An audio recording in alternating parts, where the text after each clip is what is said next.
भगवान बुद्ध कहते हैं कि बुरे विचारों का अगर सामना न किया जाए तो ये कई दिनों, हफ्तों या महीनों तक आपको परेशान कर सकते हैं। ये अक्सर उसी वक्त आया करते हैं जब आपको इनकी कम उम्मीद होती है, जैसे कि जब आप उन स्थितियों का विश्लेषण करते हैं या मानते हैं कि किसी ने आपका अपमान किया है।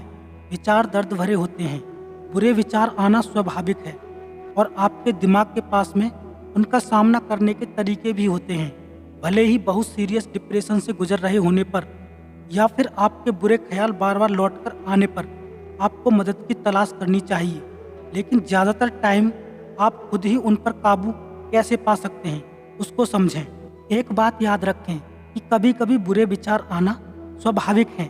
ये अपनी परेशानी को पहचानने, उसे स्वीकार करने का संभावित एक अकेला तरीका है। बहुत बार आप ऐसा मान लेते हैं कि आप अकेले ही हैं जिसे ऐसी मुश्किल हो रही है, या फिर आप जिस स्थिति से गुजर रहे हैं उसे कोई नहीं समझ सकता। लेकिन बुरे विचार जीवन का एक हिस्सा हैं और सबसे महत्वपूर्ण बात, वो चले भी जाएंगे। मन में बुरे ख्याल उठने की वजह से खुद को मत कोसें, क्योंकि इसमें आपकी कोई गलती नहीं है। इसमें मेरी गलती है, मुझे ऐसा नहीं सोचना चाहिए था, या मुझे इस ख्याल से नफरत है। इस तरह की बातों का इस्तेमाल मत करें। आपको पहले भी बुरे ख्याल आए होंगे और ये आगे फिर से भी आएंगे, लेकिन आप फिर भी यही हैं, जिंदा हैं और स्वस्थ भी हैं। आपके बुरे विचार आपको मार नहीं सकते, बशर्ते आप इन्हें अपने लिए विकराल मुश्किल नहीं बना लेते। सोच कर देखें, ऐसा क्या है जो आपके विचारों को बुरा बना रहा है? आप आपके इस विचार से दुखी क्यों हैं? ऐसा क्या है जिसकी वजह से आपके दिमाग में घर किया है? अक्सर बुरे विचार इसलिए भी बने रहते हैं क्योंकि आप गिल्टी, गुस्सा या फिर अपने भविष्य को लेकर अनिश्चित महसूस कर रहे होते हैं। इसलिए आप किस वजह से उन्हीं विचारों में अटके हुए हैं, उस वजह को जानना परेशानी को समझने और उससे बचने के तरीके को समझने में मदद कर सकता है। मुश्किल विचारों के पीछे की कुछ आम वजह ये हो सकती हैं: गिल्ट या पछतावा करना, दुख या उदासी, चिंता करना, जेलसी या ईर्ष्या, प्रलोभन, ट्रॉमा या मानसिक आघात, असफलता या असफलता का डर। कुछ गहरी सांसों के जरिए अपने विचारों को धीमा करें। जब आपके दिमाग में अचानक कोई बुरा विचार आता है तो चिंता या घबराहट होना स्वाभाविक है, लेकिन उस विचार पर रुकने या उसे ठीक करने की अपनी इच्छा का विरोध करें। आप जो भी कर रहे हैं उसे रोकने के लिए 30 सेकंड का वक्त लें और कुछ गहरी सांसें लें। एकदम फौरन किसी भी तर्कहीन या चरम निष्कर्ष पर कूदने के बजाय विचार को संबोधित करने के लिए अपने आप को एक पल दें। अगर आप अभी भी नर्वस महसूस कर रहे हैं तो 15 तक काउंट करने की कोशिश करें। आप चाहें तो कुछ देर के लिए कलर कर सकते हैं, रिलैक्सिंग म्यूजिक सुन सकते हैं या फिर कुछ पढ़ भी सकते हैं।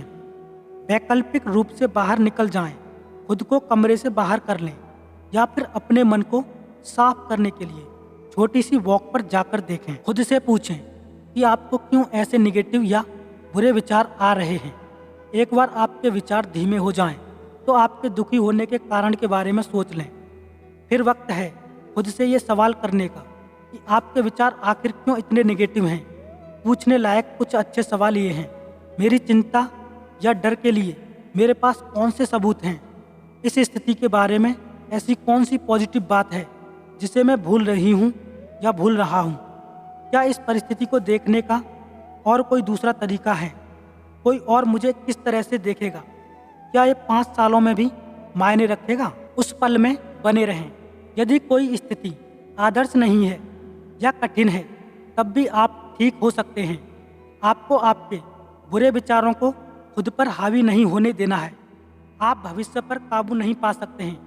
आप जो कर सकते हैं वो है अभी में रहना और उसी का सामना करना।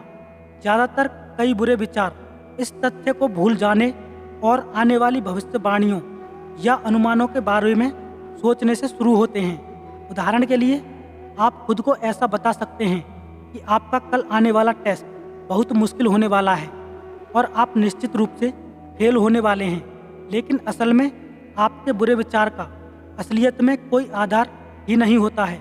जब तक टेस्ट आपकी डेस्क तक पहुंचता है, तब तक आप एक रात पहले इसे आसान बनाने के तरीके तलाशने की बजाय खुद को ये बता चुके होते हैं कि ये बहुत मुश्किल होने वाला है। भविष्य के बारे में अपने अनुमानों से आपके वर्तमान को बर्बाद मत होने दें। दोस्तों, वीडियो अच्छी लगी हो तो वीडियो को लाइक जरूर करें।